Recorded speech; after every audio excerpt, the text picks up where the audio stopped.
তো আমরা কালীনারায়ণপুর চলে এসেছি। না, মা তো 2014 সালে মারা গেছিল, ব্লাড ক্যান্সার হয়েছিল।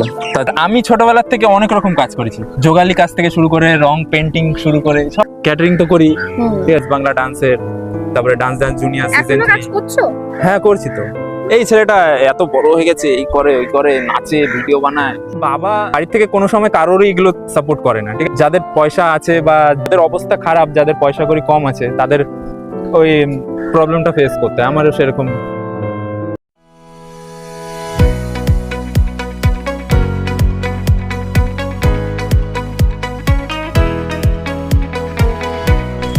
ভিডিও থাম্বনেল আর ইন্ট্রো দেখে তো বুঝতেই পেরেছো যে আমরা কোথায় এসেছি। তো আমরা কালীনারায়ণপুর চলে এসেছি, এবার দাদা আসছে, তো সেখানে গিয়ে আমরা আবার কথা বলবো। তো চলো। A few moments later.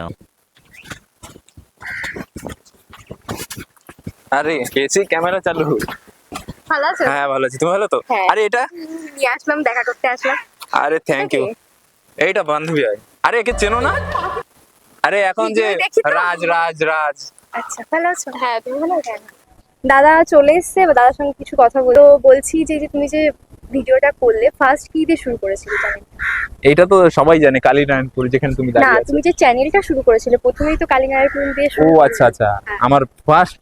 হ্যাঁ হ্যাঁ, ওইটা জিনিসটা হলো অনেক কিছুই আমি করেছি। যেরকম আমি শুরু ব্লগিং, করেছিলাম ব্লগিং দিয়ে, আমিও সেম আচ্ছা, ব্লগিং। আমার ওই চ্যানেল আছে ইউটিউবে, সাগর মন্ডল 14 বলে, তো ওইটাই ব্লগিং চ্যানেল। তো ওখানে এখন এই ভিডিওগুলো পোস্ট হয়। তো ব্লগিং এর থেকে বেশি ভিউজ আমার এই ভিডিওতেই আসে। তো তোমার হচ্ছে এটা ভাইরাল হওয়ার আগের অভিজ্ঞতা তো শুনবোই, যে এই ভাইরাল হওয়ার আগের ব্যাপারটা এবং আগে পরের অভিজ্ঞতাটা শুনবো, যে আগে কেমন ছিল আর এখন কেমন। একটা মানুষ যখন হেঁটে আসতো তখন তোমার সঙ্গে সেই মানুষটা কেমন ব্যবহার করতো, আর আচ্ছা। এখন সেই মানুষটা হেঁটে আসে তোমার সঙ্গে কেমন ব্যবহার করে। আগে হলো যেরকম, এই ছেলেটা এত বড় হয়ে গেছে, এই করে ওই করে, নাচে, ভিডিও বানায়, কি পাগলামি করে, এরকম একটা ব্যাপার ছিল। আর এখন না না, যেটা করছিস ভালো কর, এরকম একটা সাপোর্ট পাচ্ছি। বাড়ি থেকে সাপোর্ট করে পুরোপুরি? অ্যাকচুয়ালি বাবা মাঝে মাঝে তো, দেখো বাড়ি থেকে কোনো সময় কারোরই এগুলো সাপোর্ট করে না, ঠিক আছে? এবার যাদের পয়সা আছে বা যাদের মানে কি বলে ওটাকে, মানে যাদের অবস্থা ভালো, ঠিক আছে, Back support আছে। তাদের কিন্তু কোনো সময় প্রবলেম হয় না। যাদের অবস্থা খারাপ, যাদের পয়সা করি কম আছে, তাদের ওই প্রবলেমটা ফেস করতে হয়। আমারও সেরকম।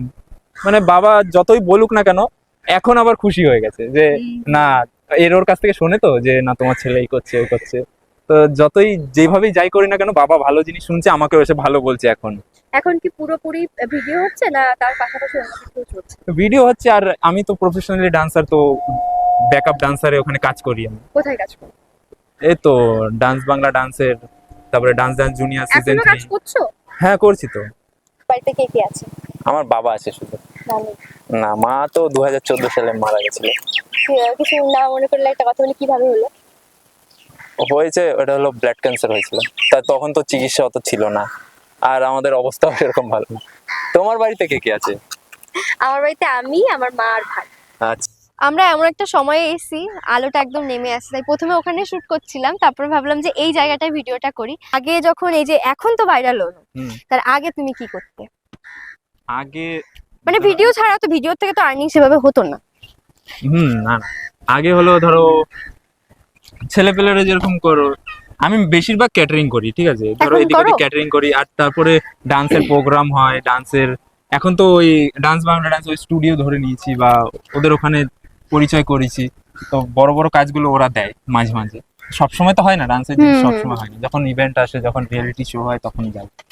যখন কোনো মুভির শুট ফুট থাকে, ধরো ডান্সের শুট হলো, তখন যাই। এরকম একটা ব্যাপার। এখন ওগুলোই করেই চালাচ্ছি। আর তখন আস্তে আস্তে মানে কিছু কিছু কাজ পেতাম, তখন ওই কাজগুলো করতাম। আর এখন তোমার সময় বের করতে আর হয়। আমি ছোটবেলার থেকে অনেক রকম কাজ করেছি, যোগালি কাজ থেকে শুরু করে রং পেন্টিং শুরু করে সব কিছু করেছি। তারপর ক্যাটারিং তো করি, ঠিক আছে, এখনো করি। যাই হোক, কি করা যাবে, মানুষের জীবনে ওঠাপড়া অবশ্যই আছে, সেইভাবেই চলতে হবে। তো চলো, আজকের ভিডিওটা এই পর্যন্তই।